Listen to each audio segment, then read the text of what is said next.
الحمد لله رب العالمين والصلاة والسلام على سيد المرسلين اما بعد فاعوذ بالله من الشيطان الرجيم بسم اللہ الرحمن الرحیم۔ جی تو آج ہمارے آسان فہم وراثت کورس کی کلاس کا 13واں سیشن ہے۔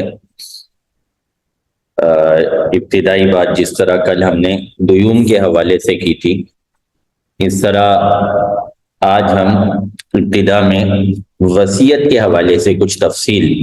بیان کریں گے، جو کہ تیسرا حق بنتا ہے ترکے میں میت کے چھوڑے ہوئے مال میں۔ تو وصیت کے حوالے سے تھوڑی بہت تفصیل آپ کے سامنے بیان کی جائے گی۔ وصیت جو مرنے والا ہے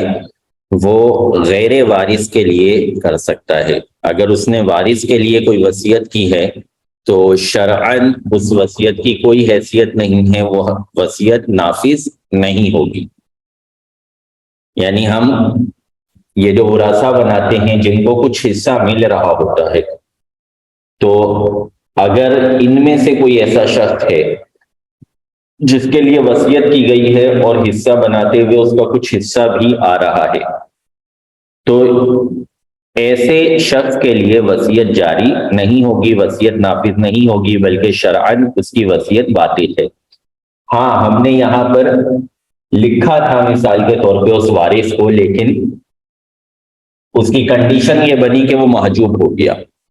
جیسے ہم نے یہاں پہ چچا لکھا ہے، ابھی اسبا ہے، لیکن فرض کریں کہ صورتحال یہ بنتی ہے کہ چچا کو کچھ بھی نہیں ملتا، بنتا ہے یہ اسبا، لیکن کنڈیشن کے مطابق اس کا حصہ زیرو بن جاتا ہے یا چچا محجوب ہو جاتا ہے۔ اگرچہ ہم نے اس کا تذکرہ کیا، لیکن جب ہم نے اس مسئلے کو مکمل کیا، اختتام کیا، اس کو اچھے طریقے سے کمپلیٹ کیا، تو پتہ چلا کہ وہ چچا جو ہے وہ محجوب ہو گیا ہے، یعنی اس کا کوئی حصہ نہیں ہے۔ تو اس کا مطلب یہ ہوگا کہ چچا جو ہے اس کے لیے وراثت میں کوئی حصہ نہیں ہے۔ لہذا اگر چچا کے لیے وصیت کی گئی تھی تو وہ وصیت نافذ ہو جائے گی۔ تو وصیت کے لیے ایک تو سب سے اہم بات یہ ہوتی ہے کہ وصیت اس شخص کے لیے جاری ہوگی شرعاً، حدیث مبارکہ کی روح سے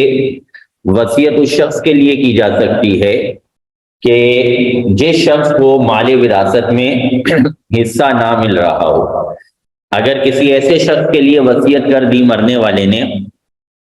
کہ جسے مال وراثت میں پہلے ہی حصہ مل رہا تھا، چاہے وہ تھوڑا ہی مل رہا تھا، تو اگر اس کا حصہ تھا کچھ نہ کچھ، تو اب اس کے لیے وصیت جاری نہیں ہوگی، اس وصیت کو باطل قرار دے دیا جائے گا شریعت کی روح سے۔ اسی طرح ایک اہم معاملہ یہ ہے کہ وصیت تہائی مال میں جاری کی جا سکتی ہے۔ اگر مرنے والے نے بہت زیادہ وصیتیں کر دی تھیں تو ہم اس کی وصیت کا اجرا صرف اور صرف اس کے تہائی مال میں کریں گے۔ کچھ وصیتیں واجب ہوتی ہیں، یعنی میت کا حق ہوتا ہے، مرنے والے کا حق ہوتا ہے کہ وہ وصیت کر کے مرے۔ جیسے پچھلے سیشن میں بھی ہماری بات ہوئی تھی کہ میت پر کچھ ایسے حقوق اللہ ہوتے ہیں کہ جن کے بارے میں اس کو وصیت کرنی چاہیے۔ مثال کے طور پہ اس نے زکوٰۃ نہیں دی ہوئی تھی 1 سال کی یا چند سالوں کی، تو اس پر لازم تھا کہ وہ وصیت کر کے مرتا۔ اسی طرح قربانی نہیں کی ہوئی تھی تو اس کے لیے لازم تھا، اس کے لیے واجب تھا کہ وہ وصیت کر کے مرتا۔ اسی طرح اگر روزے اس کے قضا تھے، روزوں کی قضا اس پر باقی تھی اور اسے موقع نہ ملا، یا اس کی صحت نے اس کا ساتھ نہ دیا، یا کوئی بھی ایسا عذر اس کے ساتھ لاحق رہا کہ جس کی وجہ سے اسے معلوم ہے کہ اب روزہ رکھنا میرے لیے ممکن نہیں ہوگا، یا مرتے وقت اس کو موقع مل گیا وصیت کرنے کا، تو پھر اس پر لازم ہے کہ وہ وصیت کر کے مرے۔ تو یہ تو وصیتیں واجبہ ہیں۔ تو اگر مرنے والا وصیتیں زیادہ کر کے مرا ہے تو پھر جو واجب وصیتیں ہیں پہلے ان کا نفاذ کیا جائے گا تہائی مال سے. اگر تہائی مال میں مزید کوئی گنجائش بچتی ہے تو پھر بقیہ وصیتوں کا اجرا کر لیا جائے گا، ورنہ بصورت دیگر بقیہ وصیتوں کو چھوڑ دیا جائے گا. اسی طرح وصیت کے حوالے سے ایک بات جو اگرچہ ڈائریکٹلی وصیت سے تعلق نہیں رکھتی لیکن نارملی ہمارے معاشرے میں اس کو وصیت جیسا سمجھا جاتا ہے، وہ یہ کہ کسی شخص نے اگر اپنی زندگی میں اپنے کسی وارث کو، یعنی جس کو وراثت میں حصہ ملنا تھا، اب مثال کے طور پہ اپنے بیٹے کو یا اپنی بیٹی کو کوئی چیز دی، اس کو ایک پلاٹ دے دیا اپنا کہ یہ پلاٹ جو ہے میں نے تمہیں دیا، اب زندگی کے اندر اس نے اسے ایک پلاٹ دے دیا، اسے ایک پلاٹ گفٹ کر دیا، تحفہ دے دیا، تو اگر جسے دیا گیا ہے وہ اس شخص کی زندگی میں ہی اس پلاٹ پر قبضہ کر لیتا ہے، اس پلاٹ کو اپنی ملکیت میں لے لیتا ہے، تب تو یہ معاملہ مکمل ہو گیا اور وہ بیٹا جس کو پلاٹ دیا گیا تھا یا وہ بیٹی جس کو پلاٹ دیا گیا تھا وہ اس کے مالک ہو گئے. لیکن اگر معاملہ یہ ہے کہ اس نے بیٹے یا بیٹی کو پلاٹ، مکان، دکان، کوئی بھی چیز گفٹ کی تھی، کار گفٹ کی تھی، موبائل گفٹ کیا تھا، کوئی بھی چیز اس نے گفٹ کی تھی اور اس نے اس پر قبضہ نہیں کیا تھا، اسے اپنی ملکیت میں نہیں لیا تھا، یہاں تک کہ باپ کا انتقال ہو گیا، جس نے گفٹ کیا تھا اس کا انتقال ہو گیا، تو اب چونکہ یہ وارث ہے لہذا اسے ہم وصیت کے چیپٹر میں نہیں ڈالیں گے، بلکہ یہ ایک تحفہ تھا، یہ بیسیکلی وصیت تھی بھی نہیں. اب یہ مال وراثت میں شمار کیا جائے گا اور اس میں سب کا حصہ ہوگا. ایک مرتبہ پھر سن لیں، مثال کے طور پہ زید کے 4 بیٹے تھے، تو زید نے اپنے ایک بیٹے کو اپنا ایک پلاٹ گفٹ کر دیا کہ یہ میں آپ کو دیتا ہوں تحفے میں اپنی زندگی میں. اگر تو بیٹے نے اپنے قبضے میں لے لیا، اپنی ملکیت میں لے لیا، اس کے کاغذات اپنے نام پر ٹرانسفر کروا لیے یا اس پہ اپنی کوئی عمارت وغیرہ قائم کر لی یا کوئی اس طرح کا تصرف کر لیا جس سے پتہ چلتا ہے کہ بیٹے کا قبضہ ہو چکا ہے اس پلاٹ پر، تب تو صحیح ہے. اور اگر بیٹے نے قبضہ نہیں کیا یہاں تک کہ والد صاحب کا انتقال ہو گیا، تو اب یہ جو ایک بیٹا ہے جس کو زید نے پلاٹ گفٹ کیا تھا، یہ اپنے والد صاحب کے مرنے کے بعد اس بات کا دعویٰ نہیں کر سکتا کہ یہ پلاٹ تو جناب مجھے گفٹ کیا گیا تھا لہذا یہ مال وراثت میں شامل نہیں ہے، بلکہ اب معاملہ یہ ہوگا کہ اگر اس نے اپنی ملکیت میں وہ پلاٹ نہیں لیا تھا اپنے والد صاحب کی زندگی میں، تو یہ پلاٹ اب 4 بھائیوں میں بطور وراثت کے تقسیم ہوگا، اس کو بطور وراثت کے تقسیم کیا جائے گا. تو یہ بھی ایک اہم بات ہے جو کہ اگرچہ وصیت کے چیپٹر سے باقاعدہ تو تعلق نہیں رکھتی، لیکن ہمارے عرف میں، ہمارے معاشرے میں یہ سمجھا جاتا ہے کہ مرنے والے نے اگر اپنی زندگی میں، اپنی حیات میں کچھ گفٹ کیا تھا، کچھ تحفہ دیا تھا، تو پھر اس کے مرنے کے بعد وہ جس کو گفٹ کیا گیا تھا وہ اسی کا ہوگا. تو ایسا نہیں ہے، بلکہ اگر اس نے قبضہ کر لیا تھا، جس کو گفٹ دیا گیا تھا اس نے اپنی ملکیت وہاں پر شو کر دی تھی، اپنی ملکیت میں وہ چیز لے لی تھی، تب تو معاملہ پورا ہو گیا. یعنی اب وہ مرنے والے کی ملکیت ہی نہیں رہا، جب ملکیت ہی نہیں رہا تو پھر مال وراثت میں شامل بھی نہیں ہوگا. لیکن اگر دینے والے نے دے دیا تھا لیکن لینے والے نے اس پر مکمل طور پہ قبضہ نہیں کیا، اسے اپنی ملکیت میں داخل نہیں کیا، تو اب وہ جو تحفہ دیا گیا تھا اس تحفے کی حیثیت ختم ہو گئی، اب یہ چیز مال وراثت میں شمار کی جائے گی. تو اس کا لحاظ رکھنا بھی انتہائی اہم ہوتا ہے. باتیں تو بہت ساری ہیں اس حوالے سے کہ ہمیں کن کن چیزوں کا یہاں پر خیال رکھنے کی حاجت ہوتی ہے.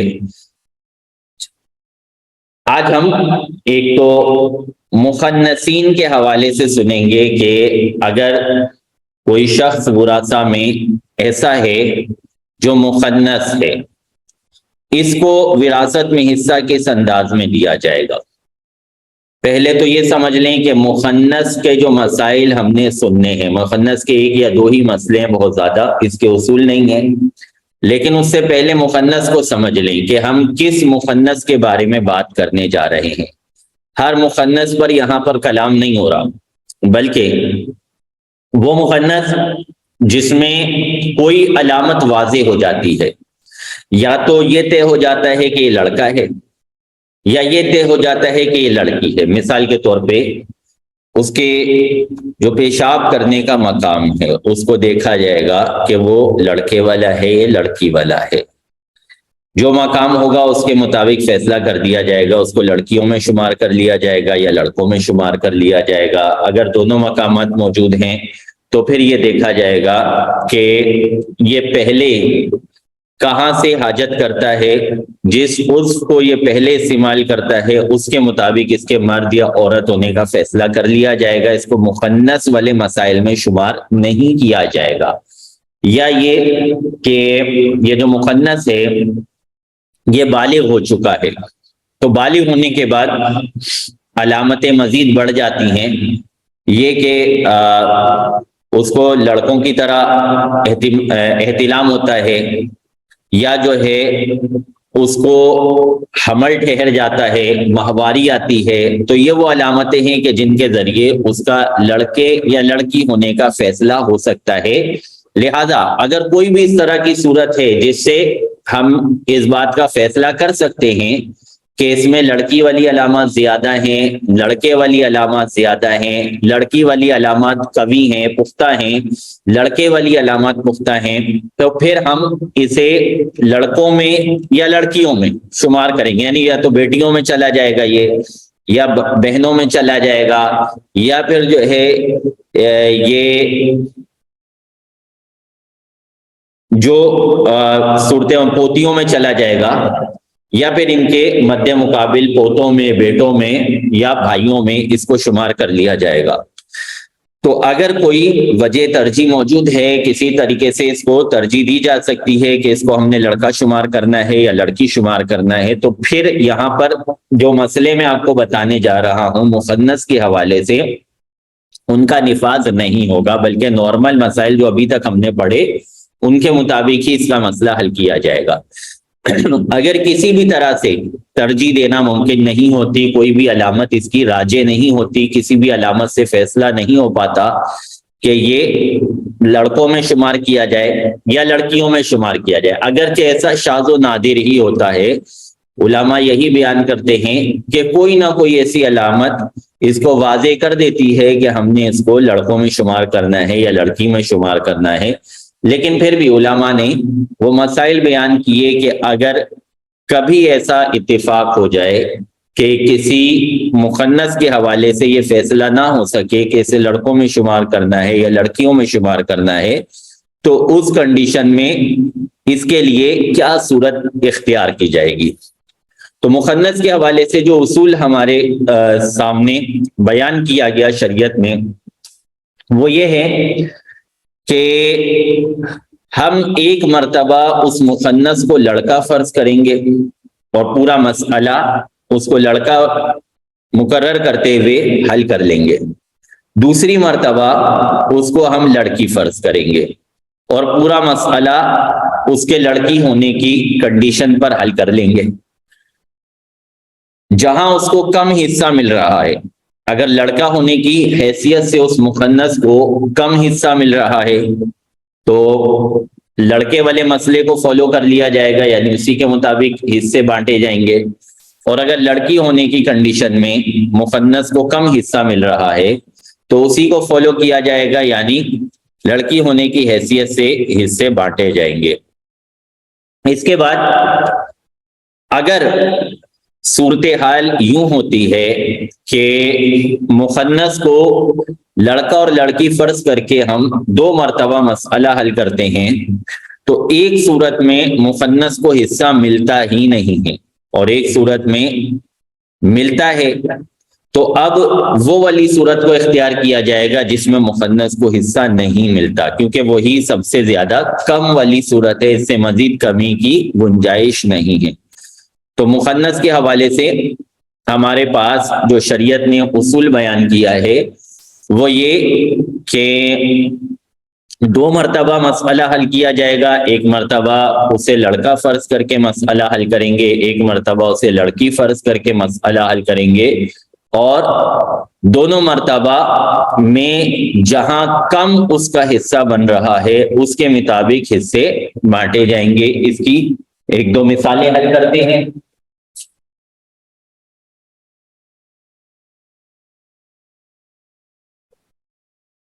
اس خنثی کو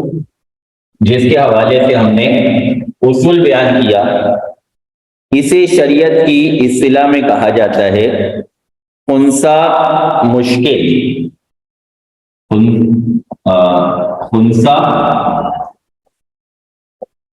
مشکل مشکل اس لیے کہتے ہیں کہ اس کا فیصلہ نہیں ہو پا رہا کہ ہم اسے لڑکا شمار کریں یا لڑکی شمار کریں،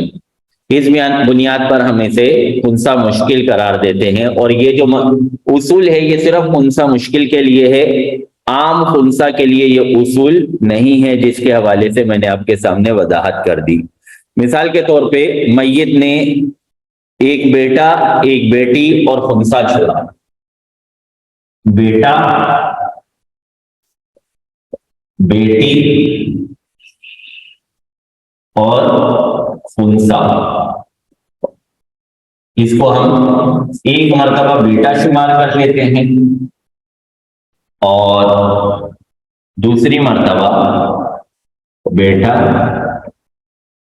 بیٹی، خنثی، اس کو ہم بیٹی شمار کر دیتے ہیں۔ اب یہاں پر بیٹے کو ڈبل حصہ ملے گا، تو یہ 2 بیٹے ہو گئے، 2 اور 2 4، اور بیٹی کو 1 حصہ ملے گا، تو 5 سے مخرجی مسئلہ بنے گا، 2 ان کو مل جائیں گے اور 1 بیٹی کو، یعنی خنثی کو جو حصہ ملا وہ ملا 2/5، 5 میں سے 2 حصے۔ خنثی کا حصہ بیٹا شمار کرنے کی صورت میں، لڑکا شمار کرنے کی صورت میں 2/5 بنا، یعنی 5 حصوں میں سے 2 حصے اس کو دیے جائیں گے۔ اب یہاں پہ دیکھتے ہیں، بیٹے کو 2 حصے ملیں گے، بیٹی کو 1 اور خنثی کو بھی 1، تو یہ ٹوٹل حصے ہو گئے 4۔ یہاں پر خنثی کو 4 میں سے 1 حصہ مل رہا ہے، 4 میں سے 1 حصہ مل رہا ہے، تو 4 میں سے 1 جو ہے یہ کم ہے بمقابلہ 5 میں سے 2 کے، 5 میں سے 2 زیادہ ہے، 4 میں سے 1 کم ہے۔ اس کو چاہیں تو آپ اشاریہ کی کنڈیشن میں لے جائیں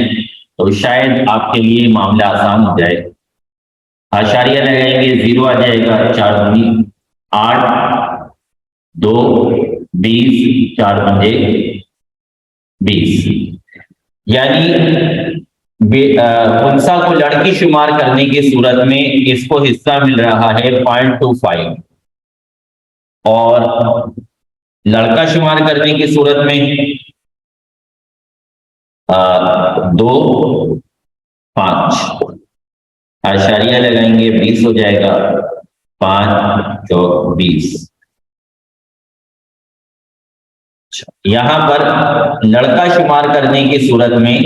اس کو حصہ مل رہا ہے 0.4، 0 لگا لیں اس کے آگے تاکہ آپ کو زیادہ اچھے طریقے سے سمجھ آ جائے، 0.40۔ تو یہ اس کے مقابلے میں کم ہے، کم 0.25 ہے، کیونکہ پوائنٹ کے بعد اگلا عدد دیکھا جائے گا کہ وہ اگر چھوٹا ہے تو اس کا مطلب ہے یہ رقم چھوٹی ہے۔ پوائنٹ کے بعد یہاں پر پہلا عدد 2 ہے اور یہاں پر پہلا عدد 4 ہے، لہذا یہ چھوٹا ہے، 2 عدد جو ہے یہ چھوٹا ہے 4 کے مقابلے میں، اس لیے یہاں پر فیصلہ یہ ہوگا کہ اس سولوشن کے مطابق ان میں حصے بانٹ دیے جائے، کیونکہ خنثی کا حصہ اس سولوشن میں کم بن رہا ہے۔ تو اس سولوشن کو اختیار کرتے ہوئے ہم خنثی کو لے کے اور سب کے حصے اسی سولوشن کی بنیاد پر بانٹ دیں گے، یعنی ٹوٹل حصے 4 بنائیں گے، بیٹے کو 2 حصے دیں گے، بیٹی کو 1 حصہ اور خنثی کو بھی 1 حصہ۔ ایک اور مسئلہ خنثی مشکل کے حوالے سے دیکھ لیتے ہیں۔ اس میں شوہر، حقیقی بہن اور خنثی، شوہر،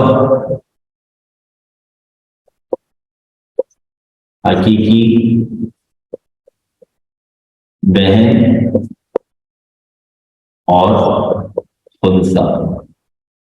اس کو ہم بہن ہی شمار کر لیتے ہیں ایک صورت میں، اور ایک صورت میں ہم اس کو بھائی شمار کر لیتے ہیں۔ شوہر، حقیقی بہن، خنثی یعنی بھائی۔ شوہر کا حصہ اولاد موجود نہیں ہے، لہذا 1/2 ہوگا۔ حقیقی بہنیں 2 ہو گئی، لہذا ان کا حصہ 2/3 ہوگا۔ یہاں شوہر کا حصہ وہی 1/2 ہوگا، اور بہن بھائی آپس میں عصبہ بن جائیں گے۔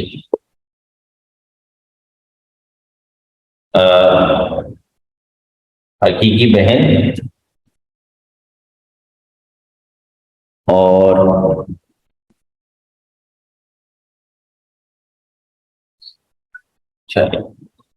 اس کو حقیقی بہن ہی شمار کیا انہوں نے، اس کو اللاتی بہن شمار کیا۔ یہ خنثی جو ہے یہ باپ کی طرف سے ہے، تو اللاتی بہن اور اللاتی بھائی۔ اب اس صورت میں حقیقی بہن کا حصہ 1/2 ہو جائے گا، اور اللاتی بہن کا حصہ 1/6 ہو جائے گا، کیونکہ حقیقی بہن ایک حقیقی بہن کے ہوتے ہوئے اللاتی بہن کا حصہ 1/6 ہو جاتا ہے۔ اچھا، یہاں پر بھی صورتحال چینج ہو جائے گی۔ حقیقی بہن کا حصہ 1/2 ہو جائے گا، اور اللاتی بھائی کا حصہ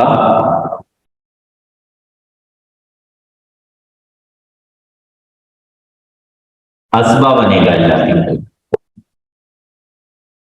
اب ہم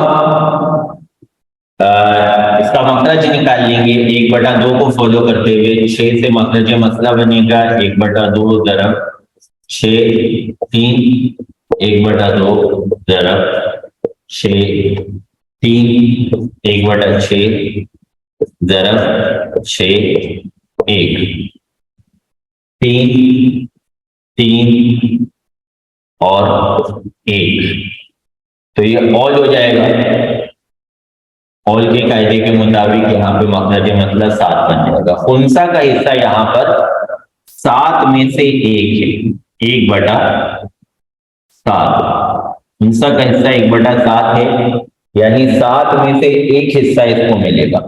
یہاں دونوں 1/2 جمع ہو رہے ہیں، لہذا مخرج مسئلہ 2 سے بنے گا۔ 1/2 ضرب 2، 1/2 ضرب 2، 1 اس کو مل جائے گا، 1 اس کو مل جائے گا، ایک شوہر کو مل گیا، ایک حقیقی بہن کو مل گیا۔ عصبہ کے لیے اگر کچھ بچتا ہے تو ملتا ہے، کیونکہ یہاں کچھ بچا ہی نہیں، 2 حصے تھے، 2 مخرج مسئلہ تھا، 2 حصے بٹ گئے، لہذا عصبہ کو کچھ بھی نہیں ملے گا۔ تو اس کنڈیشن میں ہم خنثی کے لیے یہ والی صورت کو اختیار کریں گے، یعنی حصے اس طرح بانٹے جائیں گے۔ تو ہم نے 2 باتیں سنی تھی کہ خنثی کے حوالے سے ہمارے سامنے اصول یہ ہے کہ ایک مرتبہ ہم اس کو لڑکا فرض کر کے مسئلے کو حل کریں گے، ایک مرتبہ لڑکی فرض کر کے مسئلے کو حل کریں گے، اور جس صورتحال میں خنثی کے لیے کم حصہ بن رہا ہوگا یا بالکل بھی حصہ نہیں بن رہا ہوگا، جیسے یہاں پر ہے کم حصہ بن رہا ہوگا یا بالکل بھی حصہ نہیں بن رہا ہوگا، اس کے مطابق ہم تمام لوگوں میں حصے تقسیم کریں گے، حصے بانٹیں گے۔ تو خنثی کے حوالے سے یہ ایک ہی اصول ہے جو مفتوی ہی ہے، جس پر فتویٰ دیا جاتا ہے، ورنہ بڑی کتابوں میں اس کے علاوہ مزید اصول بھی موجود ہیں، مزید قواعد بھی موجود ہیں، لیکن ان کی یہاں پہ تذکرے کی حاجت نہیں ہے۔ اس کے بعد ہم ایک چیز اور دیکھ لیتے ہیں، حمل کی وراثت۔ جس طرح خنثی کے حوالے سے میں نے پہلے آپ کے سامنے ایک تفصیلی وضاحت پیش کی کہ خنثی کے حوالے سے جو اصول ہم سن رہے ہیں یہ ہر خنثی کے بارے میں نہیں ہے، بلکہ اس خنثی کے بارے میں ہے جسے ہم خنثی مشکل سے تعبیر کرتے ہیں۔ اسی طرح حمل کے حوالے سے پہلے تو حمل کے مسائل جو وراثت سے ریلیٹڈ ہیں وہ سن لیں، اس کے بعد اس حوالے سے جو اصول بنتے ہیں وراثت کے وہ سن لیتے ہیں۔ حمل کے حوالے سے شریعت میں احناف کا جو موقف ہے، جو مفتوی مذہب ہے، اس کے مطابق حمل کی کم سے کم مدت 6 مہینے، یعنی بچہ اپنی ماں کے پیٹ میں کم از کم 6 مہینے رہتا ہے، 6 مہینے کے بعد 6 مہینے میں اس کی ولادت ہو جاتی ہے۔ اس سے مزید کم کا امکان احناف کے نزدیک شریعت میں متصور نہیں ہے۔ اور زیادہ سے زیادہ جو حمل کا ٹائم پیریڈ شریعت نے بیان کیا کہ کتنی دیر تک بچہ ماں کے پیٹ میں رہ سکتا ہے، زیادہ سے زیادہ کیا ٹائم لیمٹ ہو سکتی ہے، تو شریعت نے احناف کے نزدیک، احناف کے موقف کے مطابق شریعت میں میکسیمم مدت بچے کے حمل کی صورت میں رہنے کی، ماں کے پیٹ میں رہنے کی 2 سال ہے۔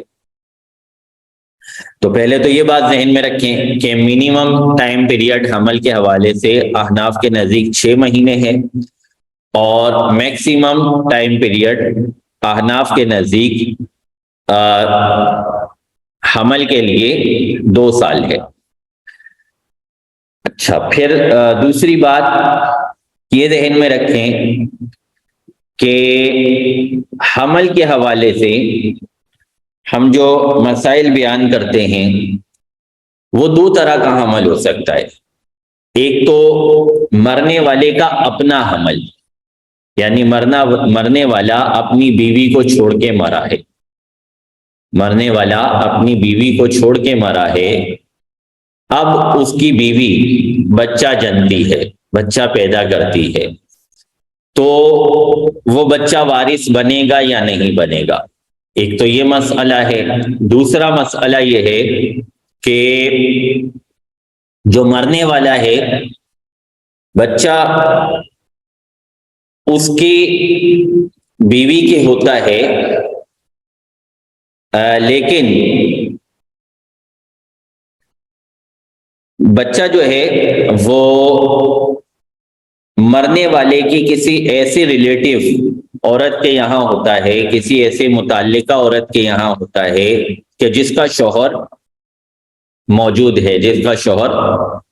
زندہ ہے،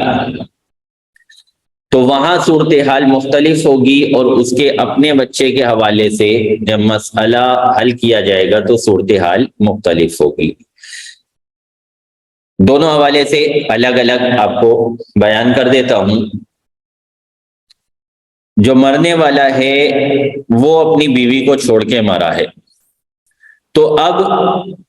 شرعی اصول کے مطابق اگر یہ مرنے والی کی بیوی 2 سال کے اندر اندر بچہ جنتی ہے، اس کے یہاں بچہ پیدا ہوتا ہے 2 سال کے اندر اندر، تو پھر وہ بچہ میت کا شمار کیا جائے گا، مرنے والے کا شمار کیا جائے گا، اور بچہ جو ہے وہ مرنے والے کا وارث قرار پائے گا۔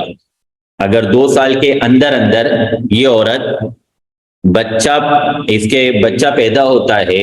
یہ عورت بچہ جنتی ہے، تو وہ بچہ مرنے والے کا ہی شمار کیا جائے گا، مرنے والے سے ہی اس کا نسب شمار کیا جائے گا، اور یہ وارث بھی بنے گا۔ اور اگر 2 سال سے زیادہ میں یہ بچہ اس کے یہاں پیدا ہوتا ہے، یا ایک صورت یہ ہے کہ یہ عورت کسی وقت میں 3 مہینے، 4 مہینے، 6 مہینے گزرنے کے بعد اس بات کا اقرار کر لیتی ہے کہ میری عدت تو ختم ہو چکی، یہ کچھ لوگوں کے سامنے اس بات کا تذکرہ کرتی ہے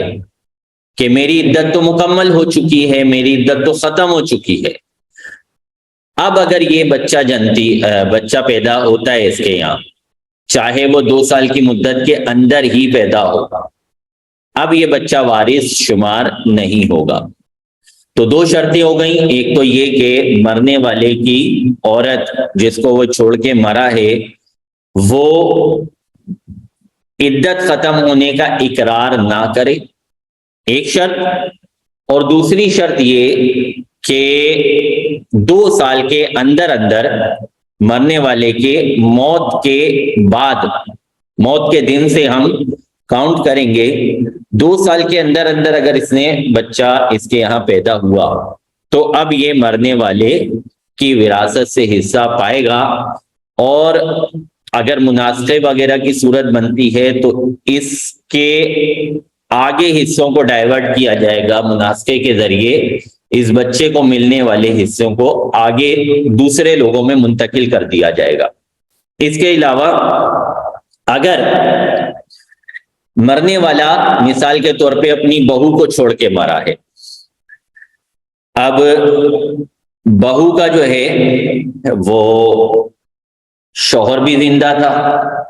یعنی مرنے والے کا بیٹا زندہ تھا جس وقت اس شخص کا انتقال ہوا، تو اب منیمم مدت پر معاملہ چلا جائے گا کہ اگر مرنے والے کے مرنے کے 6 مہینے کے اندر اندر اس کی بہو بچہ جنتی ہے، اس کی بہو کے یہاں بچہ پیدا ہوتا ہے، تو اگر یہ پوتی ہے تو پھر یہ وارث بنے گی۔ اگر کوئی یہاں پر ایسی چیز نہیں ہے کہ جس کی وجہ سے پوتی محروم ہو جاتی ہے تو پوتی جو ہے وہ وارث بنے گی۔ دوبارہ سن لیں، اگر مرنے والا جو ہے وہ اپنی بہو چھوڑ کے مرا ہے اور بیٹا بھی اس کا حیات ہے اس وقت جبکہ اس بیٹے کے باپ کا انتقال ہوا ہے، اس بہو کے سسر کا انتقال ہوا ہے، تو اب اس کی بہو اگر 6 مہینے کے اندر اندر بچہ اس کے یہاں پیدا ہوتا ہے تو پھر یہ بچہ وارث شمار کیا جائے گا، اس بچے کو وراثت ملے گی۔ یا پھر ایک صورت یہ بھی شریعت میں فی زمانہ بیان کی گئی ہے کہ یہ جو بہو ہے اس کے بارے میں یہ جو بہو ہے اس کے بارے میں باقی لوگ، جیسے آج کل آپ کو پتہ ہے عرف ہے کہ ہمارے یہاں الٹرا ساؤنڈ وغیرہ کرایا جاتا ہے اور 1-2 مہینے میں ہی عام طور پہ پتہ چل جاتا ہے کہ اس کے حمل ہے یا نہیں ہے، تو اب انڈرسٹوڈ ہے کہ اگر پہلے مہینے میں ہی ایک حمل واضح ہو گیا تھا اور یہ بھلے آگے 8 مہینے بعد بچہ جنتی ہے، تو اگر اس طرح کی صورتحال ہے کہ دوسرے لوگ اس بات کو کلیئریفائی کرتے ہیں، اس بچے کو جو ہے بتاتے ہیں کہ جی اگر جو ہے دوسرے لوگ یہ بتاتے ہیں کہ ہاں اس کے حمل تھا موت کے وقت، تو پھر اس کو جو ہے وہ وارث شمار کیا جائے گا۔ بات شاید تھوڑی سی الجھ گئی، دوبارہ میں بتا دیتا ہوں. یعنی یہ بہو کو چھوڑ کے مرا تھا، بہو نے اگر 6 مہینے کے اندر اندر اس کا پوتا جنا تو وہ وارث بنے گا. ایک صورت ہو گئی. دوسری صورت یہ کہ 6 مہینے سے زیادہ ہو گیا ٹائم، 7 مہینے ہو گئے، 8 مہینے ہو گئے، لیکن جو اس کے ورثاء ہیں وہ اس بات کو مانتے ہیں، وہ اس بات کو کہتے ہیں کہ جناب صحیح ہے 6 مہینے سے زیادہ ٹائم ہو گیا، لیکن اس کی بہو جو ہے وہ پریگننٹ تھی اس کی مرنے کے وقت، لہذا ان کی بات کو مانتے ہوئے، ان ورثاء کی بات پر اعتماد کرتے ہوئے اب بھی اس کے بہو کے جو بچہ ہے اس بچے کو وارث بنایا جائے گا. اچھا، یہاں وہ ایک دو سوالات آ گئے. پوتی کا تذکرہ میں نے اس لیے کیا تھا کہ پوتی جو ہے وہ ڈائریکٹلی وارث بن جاتی ہے. پوتے کی بات کو تھوڑا سا اس لیے مائنس کیا تھا وقتی طور پہ کہ چونکہ ہم نے جو فرضی صورت بنائی ہے وہ یہ کہ بہو اور بیٹا بھی زندہ ہے اور بیٹے کی موجودگی میں پوتا جو ہے وہ وارث نہیں بنتا، اس لیے میں نے پوتے کا تذکرہ نہیں کیا تھا کہ پوتا وارث بنے گا. پوتے کے وارث بننے کی صورت یہ ہوگی کہ جس وقت اس شخص کا انتقال ہوا تھا جس نے بہو کو چھوڑا ہے، بیٹا بھی زندہ ہے، لیکن بچے کی پیدائش کے وقت یعنی جس وقت اس بہو کے یہاں بیٹا پیدا ہوتا ہے، یعنی اس مرنے والے کا پوتا پیدا ہوتا ہے، اس وقت تک اس کے بیٹے کا انتقال ہو چکا ہے. جو پہلا شخص تھا جس نے بہو کو چھوڑا تھا اس کے بیٹے کا انتقال ہو چکا ہوتا ہے، تو اب پوتا بھی وارث بن سکتا ہے. یہ بات ایک طوالت کی طرف جا رہی تھی، اس لیے میں نے مختصر کرنے کے لیے جو سمپل صورت تھی، جو آسان صورت تھی، اس کا تذکرہ کر دیا تھا، دوسرے کو چھوڑ دیا تھا. اچھا، اگر عورت نے تکمیل عدت کا اعتراف کر لیا تو بچہ وارث نہیں بنے گا. اس کا بیسیکلی تعلق جو ہے وہ نسب کے باب سے بنتا ہے اس مسئلے کا، لیکن چونکہ وراثت میں ضمناً دوسرے چیپٹرز کا بھی کچھ نہ کچھ حوالہ دینا پڑتا ہے، کچھ نہ کچھ مسائل بیان کرنے پڑتے ہیں، اس لیے میں نے اس کا تذکرہ کر دیا تھا. اصل میں عدت کے ختم ہونے کا معاملہ کچھ اس طرح کا ہے کہ وہ عورت پر ہی ڈیپینڈ ہوتا ہے. یعنی عورت کو پتہ ہے کہ مجھے ماہواری آ رہی ہے یا نہیں آ رہی، میری ماہواری رکی ہوئی ہے یا ماہواری جاری ہے، تو لہذا ہم نے عورت ہی کی بات کو ماننا ہوتا ہے. تو یہ کتاب النسب کا معاملہ ہے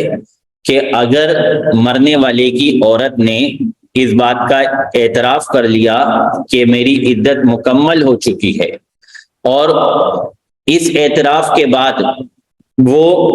6 مہینے سے زیادہ میں یعنی اتنے ٹائم پیریڈ میں بچہ پیدا کرتی ہے جس میں ہم یہ مان سکیں کہ اس کی عدت بھی پوری ہو چکی ہے، اس کے بعد کسی اور سے اس کو حمل ٹھہرا اور بچہ پیدا ہوا، تو اگر اتنا ٹائم پیریڈ بن جاتا ہے اس کے اعتراف اور میت کے مرنے اور بچے کی پیدائش کے درمیان، تو پھر وہ بچہ اصل میں میت کا شمار نہیں ہوتا. اس وجہ سے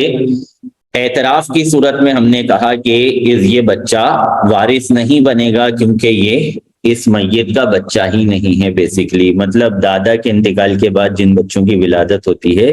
وہ وارث نہیں بنتے. انشاءاللہ اگلا سیشن شروع کرتے ہیں تو پھر میں انشاءاللہ اس کو کنٹینیو کرتا ہوں. جی تو السلام علیکم ورحمۃ اللہ وبرکاتہ.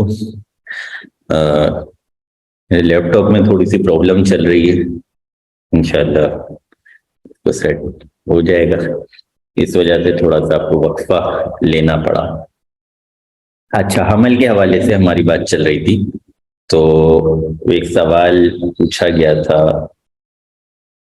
کہ ہاں دادا کے پوتے جو ہیں، تو اس حوالے سے وضاحت یہ ہے کہ جس وقت کسی کا انتقال ہوا ہے تو اس وقت جو لوگ موجود ہیں، جو لوگ اس وقت حیات ہیں، حصے صرف انہی میں تقسیم ہوتے ہیں. ہاں کوئی حمل کی کیفیت میں موجود ہے تو اسے شریعت موجود شمار کر لیتی ہے، جو بعد میں پیدا ہوں گے، جو بعد میں دنیا میں آئیں گے، تو ان کے لیے ڈائریکٹلی وراثت میں کوئی حصہ نہیں ہوتا۔ ہاں، مناسخے کی صورت بنے تو ایک الگ بحث ہے۔ تو جس وقت انتقال ہوا ہے اس وقت موجود ورثہ کو شمار کیا جاتا ہے اور انہی کے لیے حصے مقرر کیے جاتے ہیں، اگرچہ جس وقت حصے بانٹے جا رہے ہیں اس وقت ان ورثہ میں سے کچھ کا انتقال ہو چکا ہو، لیکن ہم حصے انہی کے بنائیں گے جو مرنے والے کی موت کے وقت زندہ تھے، وارث بنتے تھے۔ تو لہذا پوتے کے حوالے سے جو بات پوچھی گئی تھی، تو یقیناً اگر دادا کے انتقال کے وقت اس کے بیٹے موجود تھے تو پوتوں کا حصہ ہرگز نہیں بنے گا۔ اسی طرح اگر دادا کے انتقال کے وقت پوتے موجود نہیں تھے دنیا میں اور بعد میں دنیا میں آتے ہیں، حمل والی صورت نہیں بنتی، تو پھر یقیناً ان کا حصہ نہیں بنتا۔ ہاں، مناسخے کی کیفیت ایک الگ بحث ہے، وہ مناسخے کے چیپٹر میں آپ کو وضاحت سے بتایا گیا تھا کہ وہاں پہ اصل میں حصہ کسی اور کا ہوتا ہے اور وہ ڈائیورٹ ہو کے، وہ کنورٹ ہو کے مناسخے کی صورت میں بعد میں آنے والے افراد کی طرف بھی منتقل ہو جاتا ہے۔ وہ ایک الگ بحث ہے، وہ فی الحال یہاں پر میرے خیال میں دوبارہ ریپیٹ کرنے کی حاجت نہیں ہے۔ تو بہرحال ہم حمل کے حوالے سے گفتگو کر رہے تھے۔ اچھا، حمل میں بھی بہتر تو یہی ہے کہ انتظار کیا جائے، تمام ورثہ انتظار کریں، جب وہ حاملہ خاتون جو ہیں وہ ان کے یہاں بچے کی ولادت ہو جائے تو پھر حصوں کو تقسیم کریں، تاکہ کسی قسم کا احتمال، کسی قسم کا شک و شبہ نہ رہے کہ حصے کم بانٹے گئے یا کسی کے حصے میں کوتاہی ہو گئی۔ لہذا مناسب یہی ہے، مستحب یہی ہے، بہتر یہی ہے کہ حصوں کی تقسیم کے معاملے کو وقتی طور پہ موقوف کر دیا جائے۔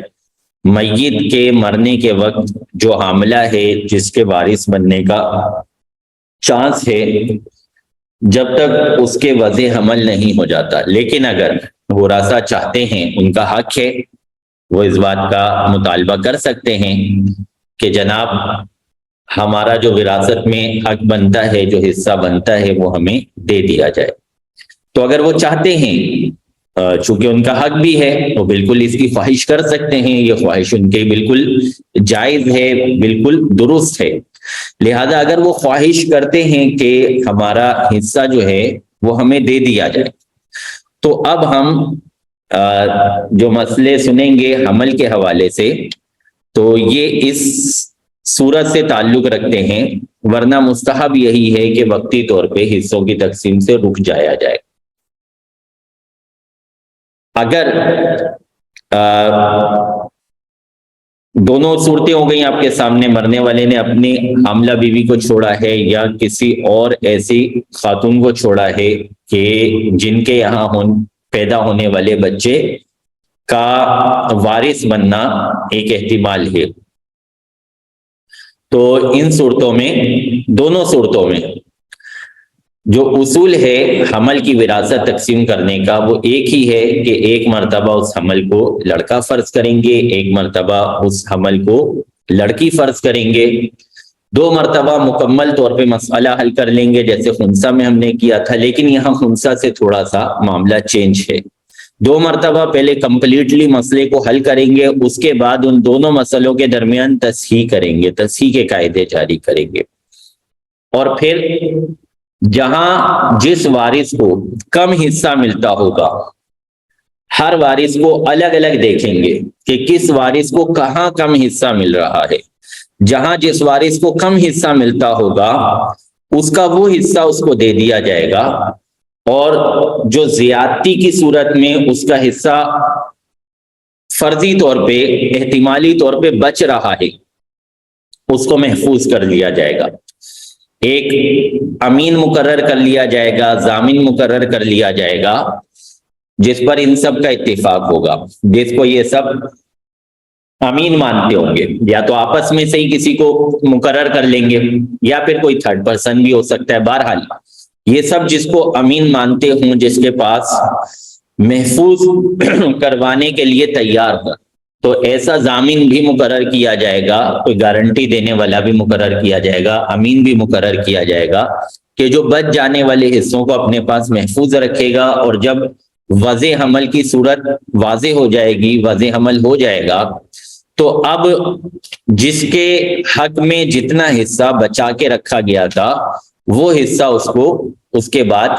دے دیا جائے گا، اور اگر کسی کا حصہ اس کو پورا مل چکا تھا اس کنڈیشن کے مطابق، تو پھر ظاہر سی بات ہے معاملہ ختم ہو چکا، اب مزید کسی کام کی حاجت نہیں ہے۔ مثال کے طور پہ ایک شخص مرا ہے جس کی ماں ہے اور باپ ہے اور بیوی ہے، بیٹی ہے، اور ایک حمل ہے۔ حمل کو ایک مرتبہ ہم بیٹی شمار کر لیتے ہیں اور ایک مرتبہ ہم پھر اس مسئلے کو دہرا لیتے ہیں، ماں، باپ، بیوی، بیٹی، حمل، اس کو اب ہم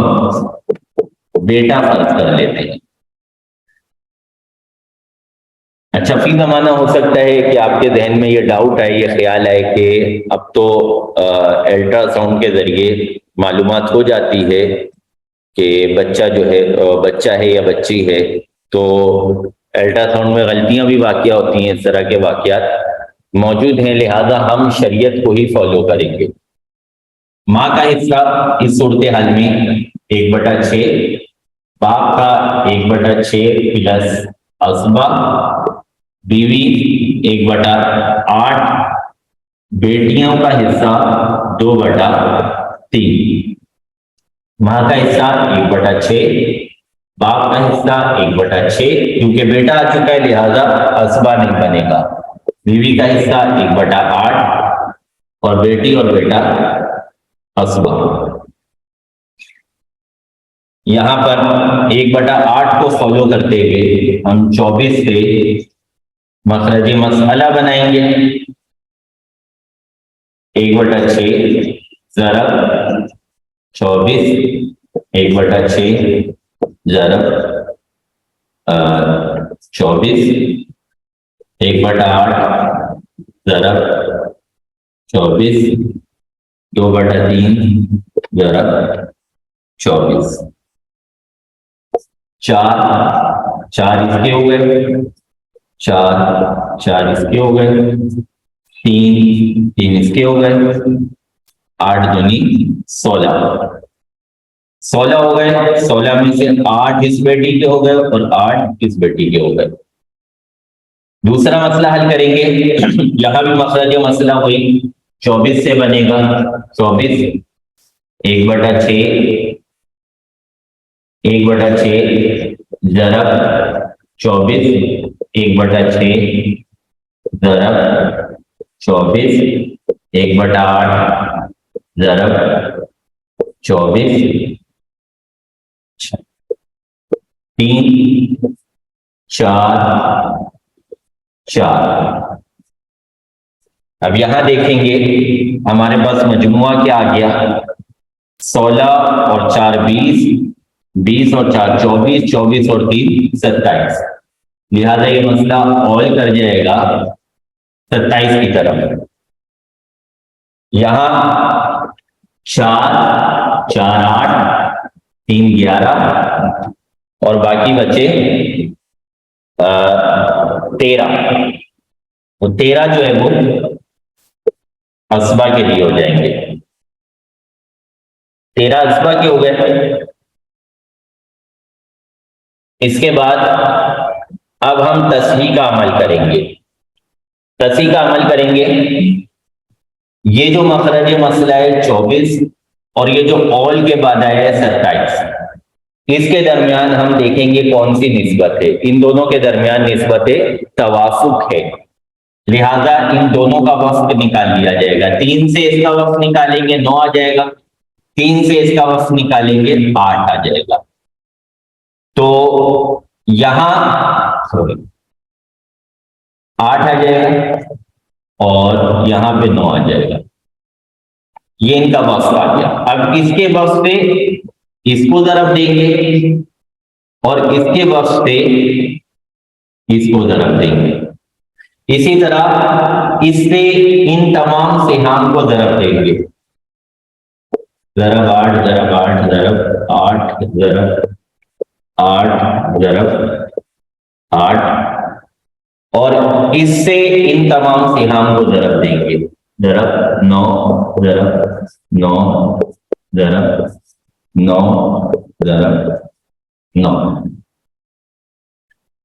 24 کو ضرب دیں گے، 27 کو ضرب دیں گے 8 سے. 8 ستے 63، 8 ستے 56، 8 ستے 56، 6 5 8 16 اور 5 21 216. تو یہاں ہمارے پاس مخرج مسئلہ آ گیا 216. یہاں 24 کو ضرب دیں گے 9 سے. 24 ضرب 9، 9 چوک 36، 3 9 دونی 18 اور 3 21. یہاں بھی 216 آ گیا ہمارے پاس مخرج مسئلہ. اب ان کو ضرب دیتے جائیں گے. 4 8 32، 4 8 32، 8 دیا 24 اور 8 8 64، 8 8 64. یہاں بھی ضرب دیں گے. 9 چوک 36، 9 چوک 36 اور 9 دیا 27. 13 کو 9 سے ضرب دیں گے. 13 9 9 دیا 27، 2 9 ایکم 9 اور 2 11، 117. ان کا حصہ بنے 117. 117 کو جب ہم 3 سے تقسیم کریں گے تو 3 دیا 9، 2 بچا 27، 3 نیم 27. اس کا مطلب ہوا کہ بیٹی کو 27 حصے ملیں گے اس صورتحال میں، 39 حصے ملیں گے اس صورتحال میں، اور بیٹے کو جو ہے وہ 39 دونی 78 حصے ملیں گے. اب یہاں ہم دیکھیں گے کہ جس کو جہاں پر کم حصہ مل رہا ہے، مثال کے طور پہ ماں کا حصہ یہاں پہ 32 ہے، لہذا یہ دے دیا جائے گا. یہاں پر ہم لکھ لیں گے ماں بقیہ. باقی کیا بچا جو ہم نے ضامن کے سپرد کرنا ہے، جس کو ہم نے امین کے سپرد کرنا ہے. تو ماں کے لیے باقی کیا بچا؟ ماں کے لیے باقی بچے 4. ان دونوں میں جو ڈفرینس آ رہا ہے وہ 4 کا آ رہا ہے. 32 ماں کو دے دیں گے، 4 اس کے محفوظ کر دیں گے. اسی طرح باپ کا حصہ یہاں پر کم ہے، یہاں پہ 32 مل رہا ہے، لہذا باپ کا ماں بقیہ حصہ 4 ہوگا، جو محفوظ کیا جائے گا امین کے پاس وہ 4 ہوگا. بیوی کا حصہ بھی یہاں پر کم بن رہا ہے 24، لہذا اسے 24 دے دیا جائے گا اور اس کا باقی حصہ بچے گا 3. تو 3 یہاں پر ہم اس کا محفوظ کر دیں گے. اس کے بعد بیٹی کا حصہ دیکھیں، یہاں پر 64 ہے اور یہاں پر 39 ہے، لہذا 39 اسے دے دیا جائے گا، 39 دے دیں گے اور باقی بچیں گے 25، تو 25 کو محفوظ کر لیا جائے گا، بیٹی کے حصے میں سے 25 حصوں کو محفوظ کر لیا جائے گا، اور یہ جو حمل ہے اس کے لیے جو حصہ محفوظ ہوگا وہ یہ والا ہوگا، بڑا والا حصہ محفوظ ہوگا، یہ خود بخود یہی بچے گا، تو لہذا اس کو محفوظ کر لیا جائے گا حمل کے لیے 78۔ تو یہ صورتحال ہوگی، 2 مرتبہ مسئلے کو حل کریں گے، ایک مرتبہ حمل کو لڑکی شمار کر کے اور ایک مرتبہ حمل کو لڑکا شمار کر کے، پھر ان کے جو مخارج ہیں ان کے درمیان میں تصحیح کر لی جائے گی، تصحیح کا عمل کر لیا جائے گا، اور اگر نسبت توافق آ رہی ہے ان دونوں مخارج میں تو ہر ایک کے وفق سے مد مقابل کے مخرج کو اور اس کے سہام کو ضرب دے دیا جائے گا۔ اس طرح یہاں پہ ہم نے 8 سے ضرب دیا مخرج کو اور تمام کے سہام کو، یہاں ہم نے 9 سے ضرب دیا مخرج کو اور تمام کے سہام کو۔ جس صورتحال میں کم حصہ بن رہا ہے اس کے مطابق حصہ وارث کو فوری طور پہ دے دیا جائے گا، باقی جو حصہ ایک احتمال ہے، ایک شک میں ہے کہ شاید ہو سکتا ہے وارث کا حصہ وہ نہ ہو یہ ہو، تو اسے ابھی فی الحال روک لیا جائے گا، پھر جب حمل ہو چکے گا، اگر مثال کے طور پہ بیٹی پیدا ہوئی تو پھر ہم ان تینوں کو پورا حصہ دے چکے ہیں، ان کو مزید کچھ دینے کی ضرورت نہیں ہے۔ ہاں یہ جو بیٹی تھی، اس بیٹی کو کیونکہ حصہ اس کنڈیشن کے مطابق نہیں ملا تھا بلکہ اس کنڈیشن کے مطابق ملا تھا، لہذا اس کے 25 اس کو دے دیے جائیں گے اور باقی جو ہے وہ حمل کے ہو جائیں گے۔ اور اگر بیٹا پیدا ہوا، اگر اس صورتحال میں بیٹا پیدا ہوتا ہے تو پھر ماں کے 4 حصے روکے گئے تھے، ماں کو دے دیے جائیں گے، باپ کے 4 حصے روکے گئے تھے، باپ کو دے دیے جائیں گے، بیوی کے 3 حصے روکے گئے تھے، بیوی کو دے دیے جائیں گے۔ بیٹی کو یہی حصے ملے تھے جو بیٹا ہونے کی صورت میں تھے، لہذا اس کے حصے ختم ہو جائیں گے، یہاں سے مائنس ہو جائیں گے، اس کو کچھ نہیں ملے گا۔ تو یہ حمل کی صورتحال ہے، حمل کے حوالے سے ہمارے سامنے اصول شریعت نے بیان کیا ہے۔ اللہ تبارک و تعالی ہمیں شریعت کے ان اصولوں کو سیکھنے، سمجھنے، ان پر عمل کرنے کی توفیق عطا فرمائے۔ آمین ثم آمین بجاہ النبی۔